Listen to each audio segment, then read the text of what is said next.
Estamos nuevamente en este espacio de tiempo con Dios, este espacio diseñado precisamente para buscar de Dios, meditar en su palabra y poder andar conforme a su voluntad, que este es el deseo del corazón de Dios y el propósito de este espacio.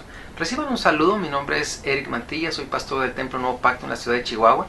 Y el día de hoy pues nos toca una de las citas bíblicas tal vez más trascendentales de la vida cristiana, de la iglesia cristiana, ya que el día de hoy vamos a estar hablando precisamente de la conversión de uno de los íconos del cristianismo.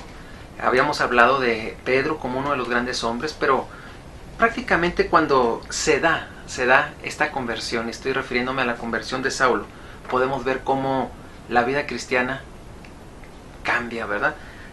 ¿Cómo se gesta este cambio? Este cambio se gesta de la siguiente manera. Este cambio se gesta puesto que Pedro estuvo prácticamente dedicado ahí, a Jerusalén, pero a raíz de la conversión de Pablo es donde viene un nuevo mover en la vida cristiana. Y bueno, pues hoy vamos a ver la cita, es Hechos capítulo 9, versículos del 10 al 22. Les invito a que juntos leamos esta porción de la Escritura. Hechos 9, 10 al 22. Había entonces en Damasco un discípulo llamado Ananías, a quien el Señor dijo en visión: Ananías, y él respondió: heme aquí, Señor. Y el Señor le dijo: levántate y ve a la calle que se llama Derecha, y busca en casa de Judas a uno llamado Saulo, de Tarso, porque aquí él ora. Y ha visto en visión a un varón llamado Ananías, que entra y le pone las manos encima para que recobre la vista. Entonces Ananías respondió: Señor, he oído de muchos acerca de este hombre, cuántos males ha hecho a tus santos en Jerusalén. Y aún aquí tiene autoridad de los principales sacerdotes para prender a todos los que invocan tu nombre. El Señor le dijo: ve, porque instrumento escogido me es este, para llevar mi nombre en presencia de los gentiles y de reyes y de los hijos de Israel, porque yo le mostraré cuánto le es necesario padecer por mi nombre. Fue entonces Ananías y entró en la casa, y poniendo sobre él las manos, dijo: hermano Saulo, el Señor Jesús, que se te apareció en el camino por donde venías, me ha enviado para que recibas la vista y seas lleno del Espíritu Santo. Y al momento le cayeron de los ojos como escamas, y recibió al instante la vista, y levantándose fue bautizado. Y habiendo tomado alimento, recobró fuerzas. Y estuvo Saulo por algunos días con los discípulos que estaban en Damasco. Enseguida predicaba a Cristo en las sinagogas, diciendo que éste era el Hijo de Dios. Y todos los que le oían estaban atónitos y decían: ¿no es este el que asolaba en Jerusalén a los que invocaban este nombre? Y a eso vino acá, para llevarlos presos ante los principales sacerdotes. Pero Saulo mucho más se esforzaba y confundía a los judíos que moraban en Damasco, demostrando que Jesús era el Cristo. Como pueden ver, aquí nos estamos dando cuenta de lo que está sucediendo ya. Prácticamente Pablo había tenido un encuentro con el Señor. Este encuentro se da precisamente cuando él iba camino a Damasco. Y camino a Damasco, de repente tiene un encuentro con el Señor Jesús, el cual le dice: Pablo, ¿por qué me persigues? O Saulo, ¿por qué me persigues? Posteriormente, él cae, ¿verdad?, delante del Señor, y él, al punto de ver al Señor y ver la gloria del Señor, queda sin la capacidad de ver. A partir de este pasaje donde nosotros empezamos a leer el día de hoy, vemos cuando ya se le dan instrucciones precisas, precisamente a Pablo, de ir con un hombre llamado Ananías. Y a Ananías se le dan las instrucciones precisas también para recibir a Pablo y poder orar por él. Aquí vemos las dos personas.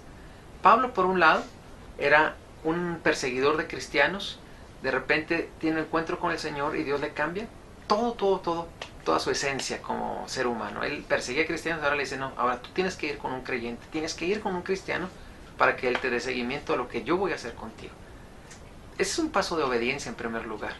Imagínese usted que Dios nos ponga a hacer algo que hemos creído todo el tiempo que es verdad, y de repente nos cambie así 180 grados, un cambio, la dirección, de tal manera que ahora Pablo tenía que ir no con la soberbia acostumbrada, no con la altivez de su corazón, sino ahora con un corazón humilde. Pero por otro lado está también Ananías. ¿Se puede usted imaginar qué es lo que pensó Ananías cuando de repente él está orando al Señor y recibe una revelación de Dios y Dios le dice: ¿sabes qué? Quiero que ores por Saulo de Tarso, que viene a tu casa. Es más, que le dijo Dios: yo ya le dije tu dirección, porque si se fija, la Biblia especifica la dirección donde estaba Ananías. ¿Qué hubiera dicho usted? ¿Qué hubiera hecho usted? ¿Cómo es posible, Señor, si se supone que tú eres mi refugio, no el que me delata? ¿Cómo es posible si se supone que tú eres quien me cuida, no el que me expone? Pero en realidad es que era dentro de la voluntad de Dios. Ananías desde luego tuvo temor.